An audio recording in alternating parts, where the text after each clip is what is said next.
Como fazer gestão de tarefas? Porque algumas vezes a atividade não é executada da forma esperada.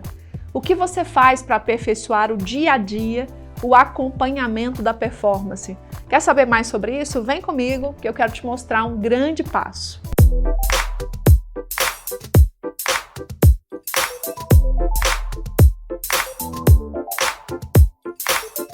Primeira coisa, gente, acompanhamento das entregas dos colaboradores. A gente tem passos muito claros. O primeiro deles é defina, deixe claro e treine o colaborador para a atividade que precisa ser executada.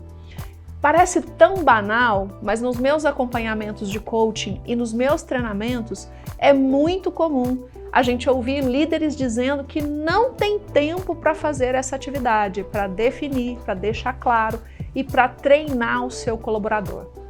Outro ponto importante, deixe claro com que frequência, se é diária, se é semanal, se é mensal, se é bimensal, com que frequência você vai acompanhar aquela atividade, aquele indicador de resultado, aquela função, aquela tarefa que o colaborador tem que cumprir. E de que forma você fará esse acompanhamento daquela tarefa? Você quer receber um e-mail? Você quer fazer uma reunião presencial? Uma reunião online? Qual é o ritual, né? Qual é a forma que o colaborador deve fazer a apresentação daquele resultado? E fazer um acordo, né, de acordo com o combinado para que a confiança, né, e o estímulo à responsabilidade possa reforçar a importância da execução daquela tarefa. Então é fundamental que você possa fazer esse acompanhamento. E para todo esse processo, gente, tem uma questão na gestão de pessoas chamada delegação, que é uma atividade que muitos dos meus coaches, muitos dos líderes que eu treino, têm bastante dificuldade de realizar. Quantos de nós têm dificuldade de transferir para outras pessoas a responsabilidade pelo desempenho de uma tarefa? A delegação tem a ver, de fato, com gerenciar, com supervisionar aquilo que foi delegado, mas principalmente tem a ver com você conseguir identificar quem tem competência e maturidade para receber aquela delegação.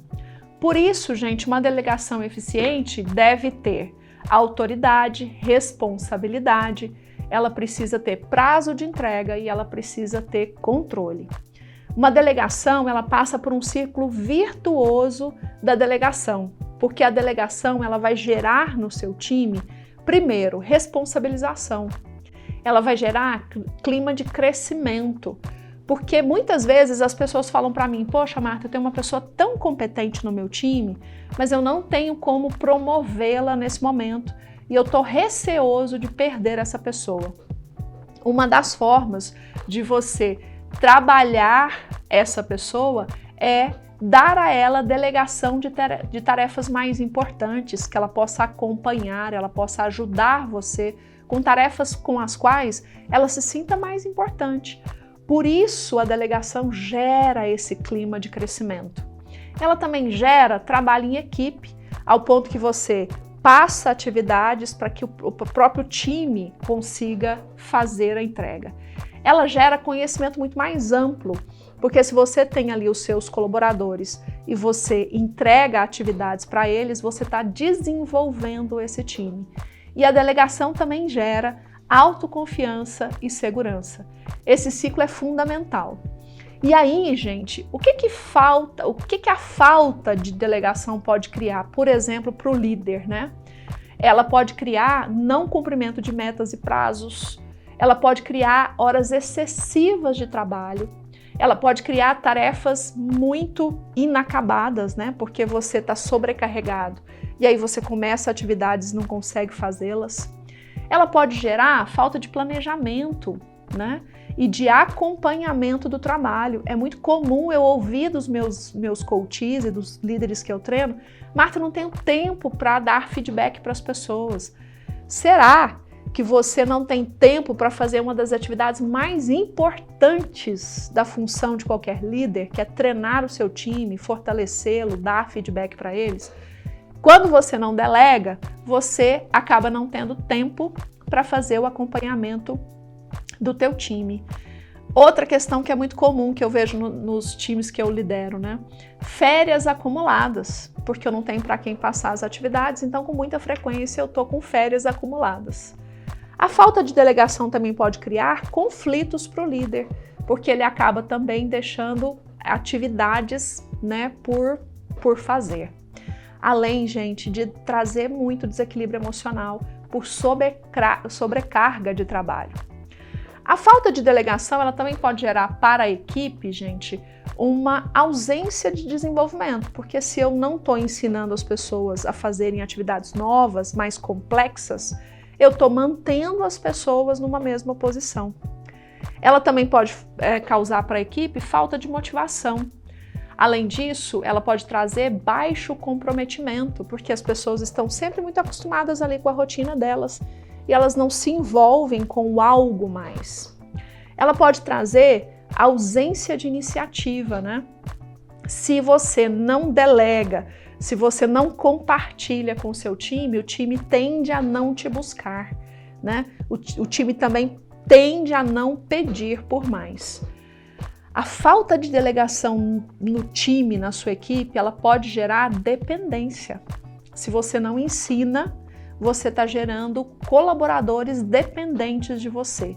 Além de gerar também conflitos entre os times, quando algo não é feito, falta de confiança na liderança e entre os colegas, né? Porque a gente não divide atividades importantes, a gente não pede ajuda, por isso a gente acaba criando essa falta de confiança. Além de baixa autoestima no time, que não vê esse ciclo do crescimento acontecendo. E quando delegar, então? A gente precisa delegar quando a gente tem mais trabalho do que a gente consegue executar sozinho. A gente também precisa delegar quando a gente não pode alocar tempo suficiente naquelas tarefas que são prioritárias. Então começa a pensar, o que são as suas tarefas de zona de controle que você não está conseguindo equilibrar por excesso de funções? Então está na hora de delegar. E a gente deve delegar quando a gente quer desenvolver a nossa equipe. É um grande passo. Além da gente delegar quando o trabalho pode ser feito por outra pessoa. Então, é um excelente momento para a gente delegar. O que a gente deve delegar? Você delega aquilo que não precisa ser feito pessoalmente por você. Você também delega tarefas especializadas, né?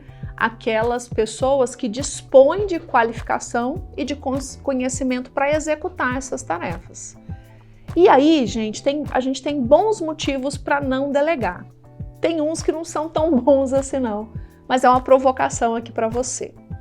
A gente não delega quando a gente é centralizador, né? A gente acha que só a gente que consegue fazer a atividade daquele jeito, a gente acha que só a gente que vai ser bom o suficiente naquela tarefa e a gente acaba não delegando. A gente não delega quando a tarefa ela envolve informações que exigem alto nível de sigilo. Aí sim é um bom motivo para delegar. Ser centralizador não é um bom motivo não, mas é uma provocação para você. A gente não delega quando o seu subordinado ele não está habilitado para realizar aquela tarefa. Então fica mais complexo, né? É importante que ele esteja, né, que o seu colaborador ele esteja preparado para de fato conduzir aquela tarefa. E a gente não deve delegar quando o subordinado ou o seu colaborador, né, ele está habilitado, mas ele não tem autoconfiança. Aí você precisa de fato trabalhar fortemente com essa pessoa para ela, você tem que dar apoio, né, e desenvolver essa confiança para que ela possa assumir aquela nova tarefa. E aí a gente tem a gente tem 5 fases para a delegação. A primeira fase é aquela fase de análise, que é quando você identifica a tarefa a ser delegada, né? Então, qual é a tarefa? Identifiquei a tarefa, a gente vai para uma segunda fase que a gente chama de nomeação, que é quando eu defino o colaborador e o nível de maturidade para aquela tarefa, se ele está apto, né? Se ele sabe e se ele tem, então, autoestima, autoconfiança para desenvolver aquela tarefa. Terceira fase, o terceiro passo, né, da delegação é quando você trabalha a orientação, que é quando você comunica de verdade, né, os objetivos, os resultados e os prazos, né? Então você alinha ali autoridade versus responsabilidade para que aquela função ocorra. Autoridade, gente, tem a ver com, inclusive, nível, né? Até que ponto essa pessoa tem autoridade para lidar com aquela tarefa ou não, tá? E aí, se até certo ponto ela pode decidir, até certo ponto ela tem que vir falar com você para que você a autorize, né? O quarto ponto é o controle, que é monitorar e incentivar aquela tarefa. E o quinto grande ponto, né, gente, é a avaliação. É avaliar e corrigir se a pessoa fez ou não fez de forma correta aquela atividade. E aí, pensando nessas cinco etapas, tem um recado muito importante para você que é gestor.